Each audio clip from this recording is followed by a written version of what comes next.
Selamat berjumpa kembali Bapak Ibu, Saudara-saudari umat beriman terkasih dalam Tuhan. Salam sehat, berlimpah berkat.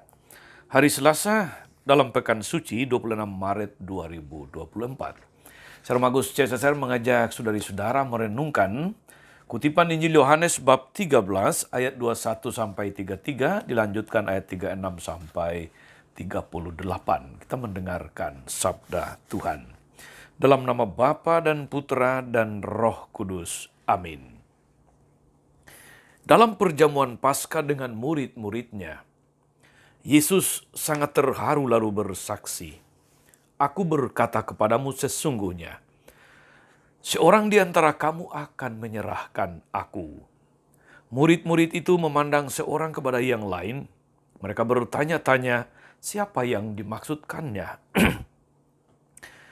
Seorang di antara murid-murid Yesus, yaitu murid yang dikasihinya, bersandar dekat kepadanya di sebelah kanannya. Kepada murid itu Simon Petrus memberi isyarat dan berkata, "Tanyakan siapa yang dimaksudkannya." Murid yang duduk dekat Yesus itu berpaling dan berkata kepada Yesus, "Tuhan, siapakah itu?" Jawab Yesus, "Dia adalah orang yang kepadanya aku akan memberikan roti sesudah aku mencelupkannya."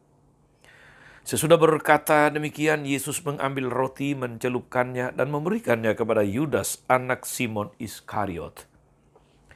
Dan sesudah Yudas menerima roti itu, dia kerasukan iblis.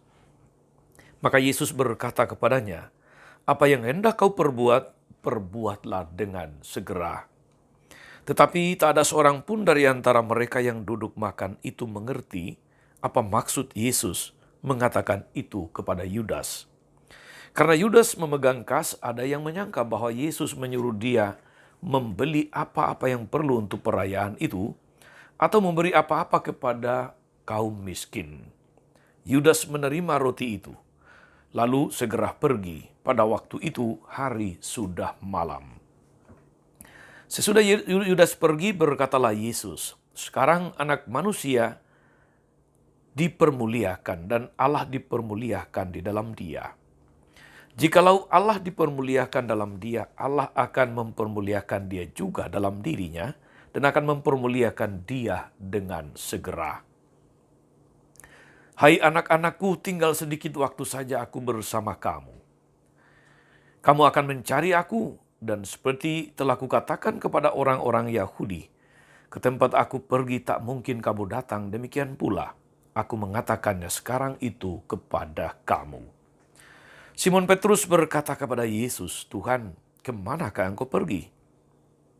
Jawab Yesus, "Ke tempat aku pergi engkau tidak dapat mengikuti aku sekarang, tapi kelak engkau akan mengikuti aku." Kata Petrus kepadanya, "Tuhan, mengapa aku tidak dapat mengikuti engkau sekarang? Aku akan memberikan nyawaku bagimu." Sahut Yesus, "Nyawamu akan kau berikan bagiku. Sesungguhnya aku berkata kepadamu, sebelum ayam berkokok, engkau akan menyangkal aku 3 kali." Demikianlah sabda Tuhan. Bapak Ibu Saudara-saudari umat beriman terkasih dalam Tuhan kita Yesus Kristus.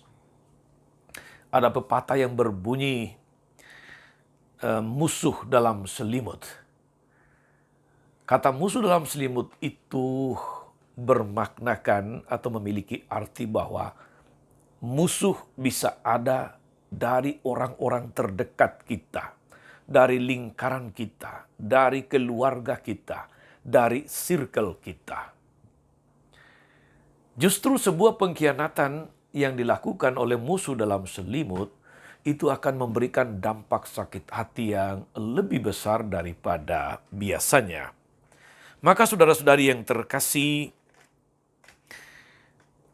orang-orang yang menjadi sahabat kita, orang-orang terdekat kita kalau mengkhianati kita, itu akan menjadi sebuah pukulan yang tidak mudah.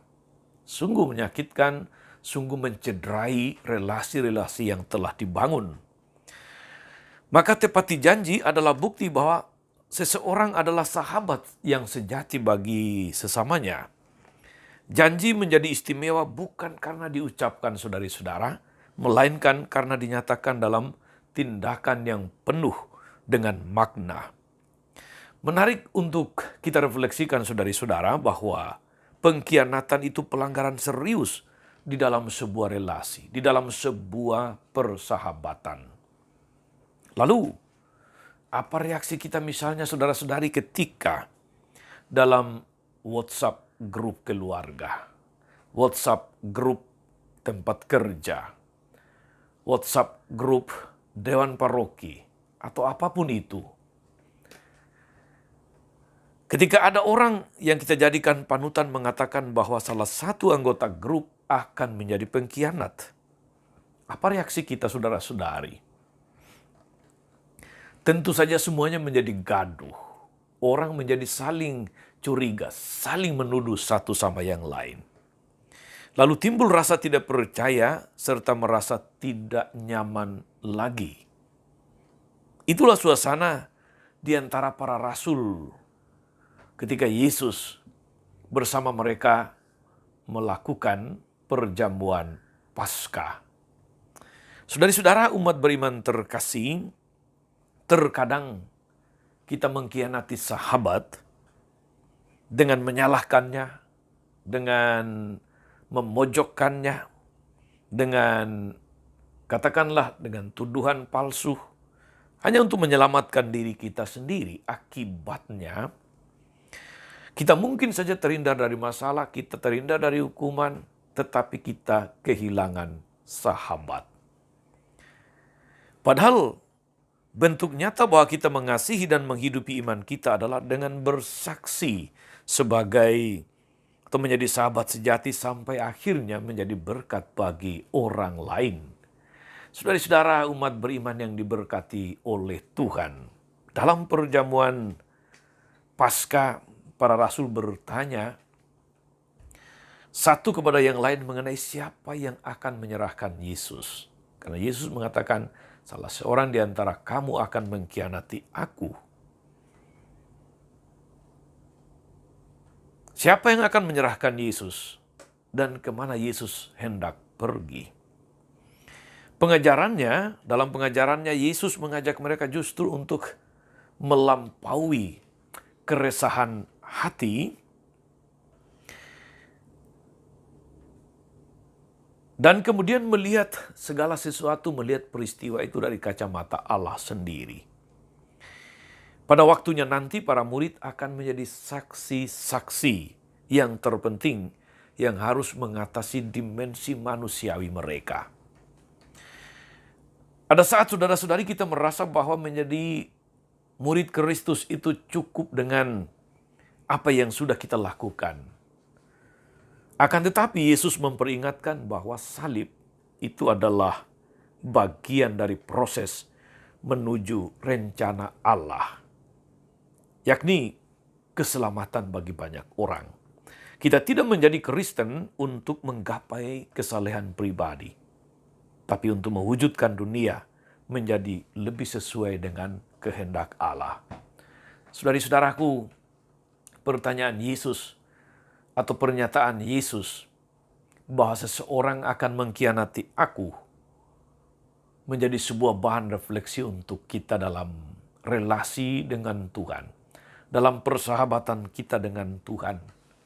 Mungkin memang yang dimaksud Yesus adalah Yudas, kita tahu setelah kejadian itu. Tetapi mungkinkah saudara-saudari kita juga adalah orang-orang yang justru mewakili Yudas atau gambaran Yudas dalam hidup pada masa ini ketika melakukan pengkhianatan. Pengkhianatan terhadap Tuhan, pengkhianatan terhadap sesama yang merupakan citra Tuhan sendiri, pengkhianatan akan segala tugas tanggung jawab, relasi-relasi yang telah dibangun. Semoga bahan refleksi ini saudara-saudara meneguhkan kita untuk membangun komitmen yang kuat dalam membangun relasi lebih-lebih dengan Tuhan sendiri. Semoga kita menjadi atau didapati sebagai pengikut-pengikut Kristus yang setia, yang konsekuen dan konsisten. Tuhan memberkati. Amin. Tuhan Yesus Kristus, kami bersyukur karena Engkau mengasihi kami sampai titik darah penghabisan di kayu salib. Dan Engkau mengingatkan kami hari ini melalui firman-Mu bahwa salah seorang di antara kami akan mengkhianati-Mu. Mampukan kami semua yang membaca dan merenungkan firman-Mu ini untuk menjadi pribadi-pribadi yang setia. Bukan pribadi-pribadi yang berkhianat, bukan pribadi-pribadi yang meninggalkan-Mu. Dan kuatkan kami agar seluruh hidup kami senantiasa boleh menjadi kesaksian akan kemuliaan nama-Mu sepanjang segala masa. Amin. Saudari-saudara sekalian, berkat Allah turun atas saudara-saudari. Atas mereka yang kita doakan atau kita janjikan doa mereka yang sakit dan menderita. Segala rencana, karya dan pelayanan hari ini, Bapa dan Putra dan Roh Kudus. Amin. Tetap sehat, teruslah menjadi berkat. Jangan lupa like, subscribe, nyalakan lonceng notifikasinya. Salam 52, Tuhan memberkati.